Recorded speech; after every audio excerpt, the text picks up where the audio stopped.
परिवार या ठिकाणी सेवेत तत्पर झालेला आहे। मंडळी, मुस्लिम समाजाच्या वतीनं आज या शोभेचं दारूकाम करत असताना त्यांची नवीन पिढी यामध्ये कार्यरत होती। त्यामध्ये आरिफभाई आकार, त्याचप्रमाणे साकीबभाई आकार दारूवाले, मोमीनभाई दारूवाले, वहाब आकार दारूवाले, मुदस्सर आकार दारूवाले, उमर दारूवाले, कौशिक आकार दारूवाले, मुस्तिक आकार दारूवाले, असीम आकार दारूवाले, मुन्ना आकार, ही नवीन पिढी सुद्धा या ठिकाणी आता कार्यरत होती आहे। मंडळी, निश्चितच या सर्वांचं स्वागत आणि निश्चितच यांना शाबासकी दिली पाहिजे। मंडळी, पारंपरिकपणे प्रथेप्रमाणे ही वर्षानुवर्ष ही मंडळी या ठिकाणी शोभेचं दारूकाम सादर करत आहेत। आपण सर्वांनी जोरदार टाळ्यांनी त्या लोकांचं स्वागत करायचं आहे। त्याचबरोबर मंदिर परिसर असेल, संपूर्ण नारायणगाव, त्याचबरोबर अलीबाबा लाईट डेकोरेटेड, मान्य आनंद शेट्टे, सोमनाथ शेट्टे आपलं या ठिकाणी नारायणगाव यात्रा कमिटीच्या वतीनं मनापासून सहर्ष स्वागत, हार्दिक आभार।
यांनी जे असं भव्य दिव्य असं शोभेचं झाड या ठिकाणी उभारलेलं आहे, अतिशय त्यांचे मनापासून धन्यवाद, जाहीर आभार।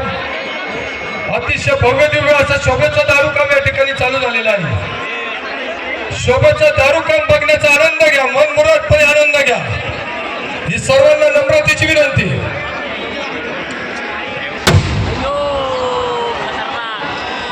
सुंदर, अतिसुंदर। तसेच यात्रेच्या कार्यकाळामध्ये होऊ नये यासाठी पार्किंगची व्यवस्था जागोजागी उपलब्ध करून देण्यात आलेली आहे। तो मॅप व्हॉट्सअप ग्रुपच्या माध्यमातून आपल्यापर्यंत पोहोचलेला असेल, नसेल पोहोचला तर त्याचे काही ठिकाणी फ्लॅक्स। पळापळ करू नका, शांततेमध्ये आपण शोभेच्या दारूच्या कामाचा आनंद घ्यायचा आहे। अतिशय सुंदर नियोजन यात्रा कमिटीच्या वतीने या ठिकाणी केलेलं आहे। उद्या ठिकसंड पैलवान बालाजी खरात यांची होणार आहे। तृतीय कुस्ती 1 लाख रुपयाची, पैलवान सागर देवकाते, पैलवान शाहरुख खान।